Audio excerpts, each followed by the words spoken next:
found this is the most comfortable way to keep this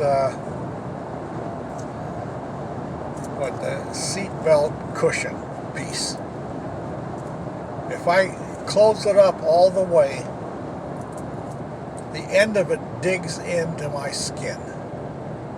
So while what I do, and this works out great, the top of it I put together, the Velcro, right at the top, but I leave the rest of it open, and it never digs into my shoulder. So this helps quite a bit. I've been driving like this all day. Yesterday works out fine.